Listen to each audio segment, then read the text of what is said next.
Hello and welcome to 24 News Sports Daily Magazine with all the latest scores and stories from the world of sports. There's plenty of action coming your way with football, NBA, tennis, and one marathon you do not want to compete in. All that and much more coming up. Let's get going.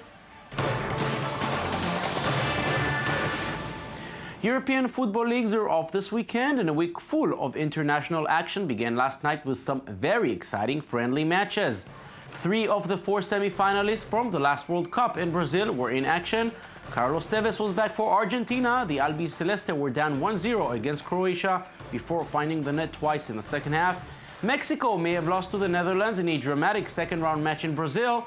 They got some kind of a revenge now in Amsterdam, beating the Dutch 3-2. And Dunga keeps holding a perfect record as Brazil's head coach. It's now 5-5 for the former captain. After the 4-0 win in Turkey, something good seems to be happening there. Brazil is structurally well organized. Characteristic skills of players are very important and utilized. They try to keep them as free as possible within certain rules regarding the game. And I believe our team is getting better by each day. And more good news came for Brazilian football, or maybe we should say for global football, this morning from Sao Paulo. Former star Pelé is supposed to be released from hospital in the coming hours, a day after checking in with abdominal pain. Just a few hours before a planned event in his honor in the Pelé Museum, the legendary number 10 was transported to the hospital where he underwent numerous tests. His spokesman updated that everything is now fine and Pelé will be home shortly. Now to the Euro 2016 qualifiers that will take place this weekend. No less than 26 matches will be held. One of them will be in Wembley Stadium where England hosts Slovenia. The Three Lions have been doing very well so far in the qualifiers, winning all 3 of their matches so far, and expectations are for them to keep their perfect record. It will be an emotional match for Captain Wayne Rooney, his 100th cap for England.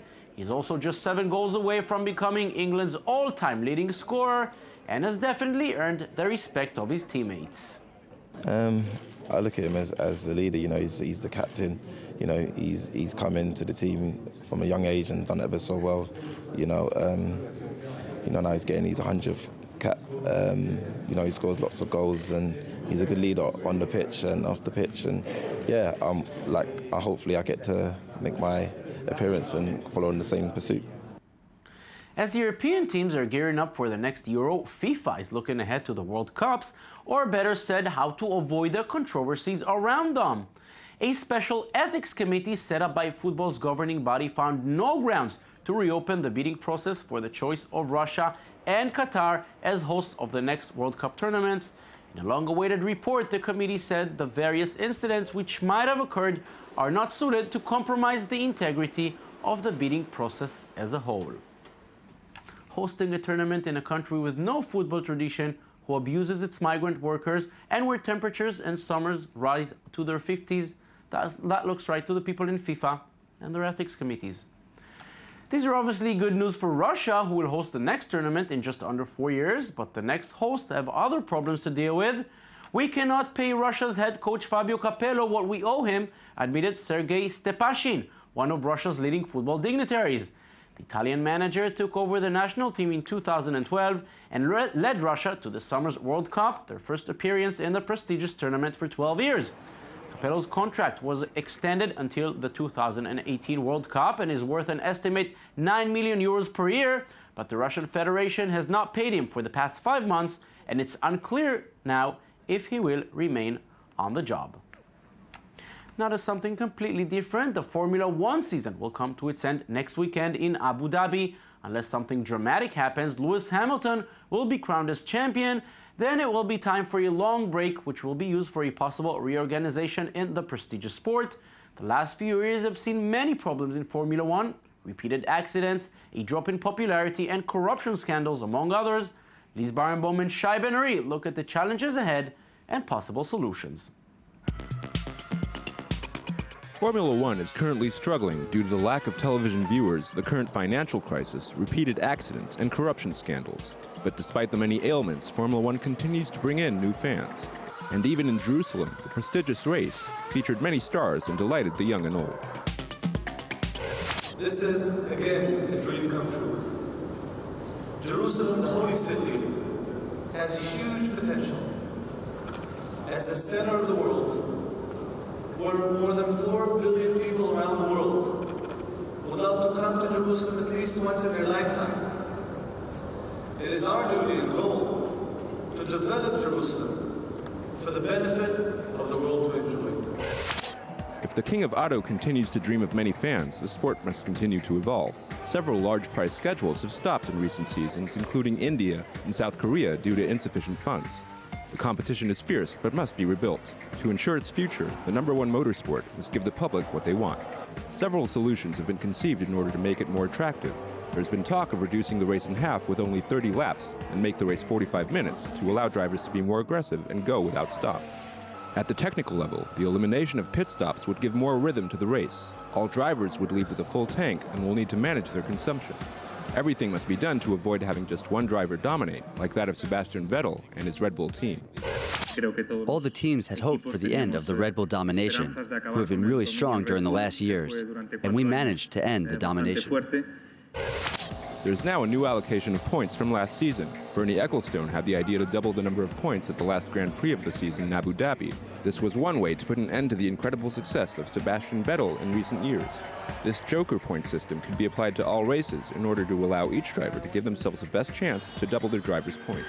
The world of Formula One continues to progress and has been able to reinvent passing the V6 engine hybrid turbo.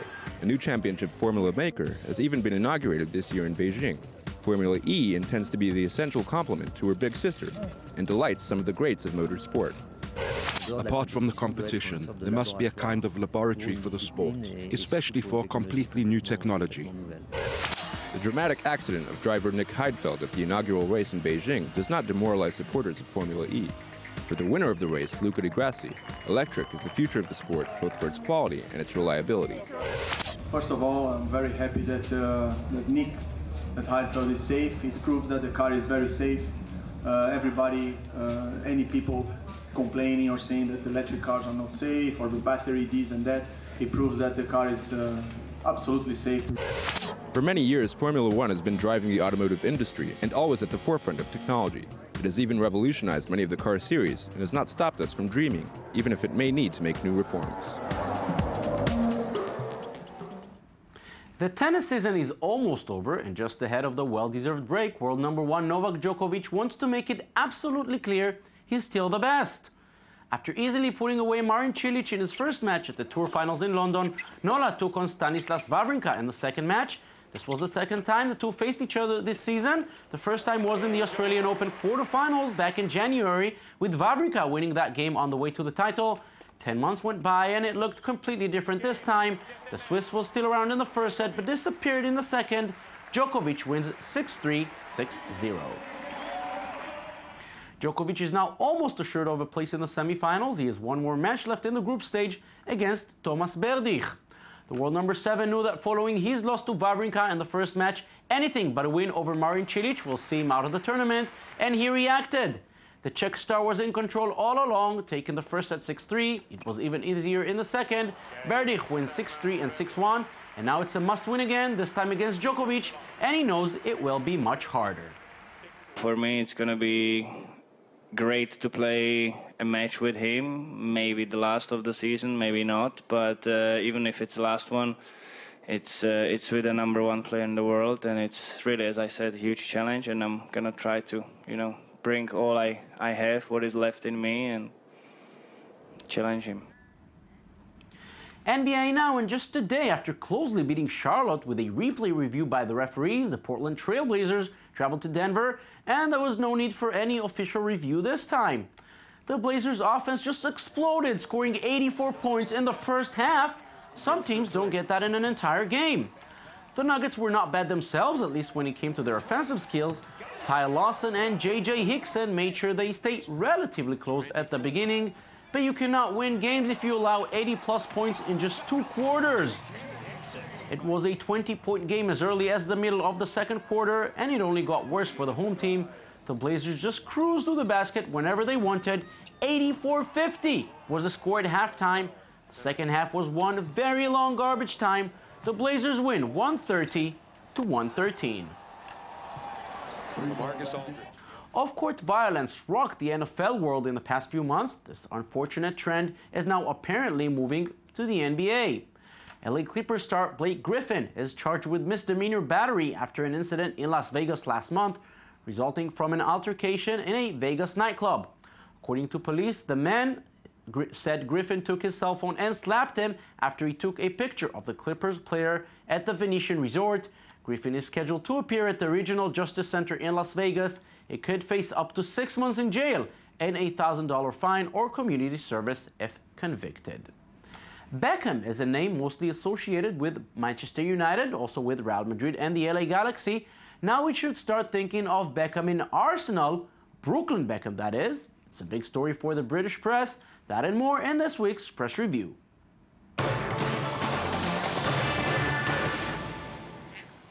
We begin in this week's press review with the International Volleyball Federation banning Iran from organizing the World Volleyball Championship after jailing a female spectator. Iran does not allow the presence of women in its stands for matches, and therefore the country will not hold the Under-19 World Championship as planned in 2015, a decision that the Iranian authorities have deemed to be unfair.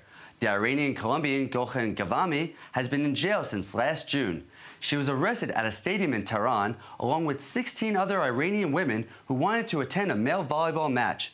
She was arrested again 10 days later and imprisoned and transferred to one of the worst detention facilities that is known for their horrible conditions. A petition has made its way around with 710,000 signatures, a Facebook page followed by 25,000 users, and Amnesty International supporting the prisoner. While Iran's volleyball team is one of the best in the world and very popular at home, this situation has overshadowed their team's talent. And next, we all know how skillful David Beckham is, so there should be no surprise little Brooklyn Beckham is following in his father's footsteps. The 15-year-old is growing up and hoping to show the world that he too has what it takes to be a football star. The Daily Mail reported the young lad is set to sign for Arsenal when he turns 16 years old. Brooklyn was seen kicking around alongside superstars such as Zlatan Ibrahimovic and Thiago Silva. And who knows if one day he'll be scoring goals in the Premier League against his father's former club, Manchester United. Brooklyn wanted by both Manchester United and Chelsea, but after showing his skills at the Gunners training facility, he was quickly snapped up until the end of the season. There's also the potential for a long-term deal for Brooklyn if he continues to shine on the pitch for the under-16s. The world will have to wait and see whether or not the prodigy son will be the future for Arsenal and even England. And lastly, it was not the disappointing draw for City that had a young fan hurting, but rather Yaya Touré's kick into the stands. Yahoo Sports headlines read, "Ouch! Yaya Touré's shot hits little girl in the crowd at Loftus Road." In the 27th minute, his shot ended up on the head of the small girl, Chloe Power. While all the other fans moved to the side, the 5-year-old girl was not as fortunate to escape the powerful strike. Although he made the little girl cry, he made sure to reach out to her afterwards and even gave her a signed City shirt. The QPR club mascot also met with the 5-year-old girl and took her for a shopping spree at the stadium in hopes to make her memories of the stadium better. That was surely a nice consolation prize for the little football fan.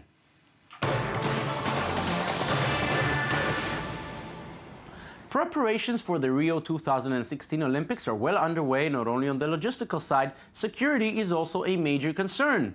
Rio de Janeiro military police held security training at the Maracanã Stadium, led by French experts.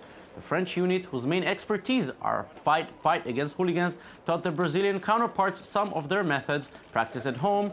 Hooliganism is a problem the Brazilian police may have to deal with during the games.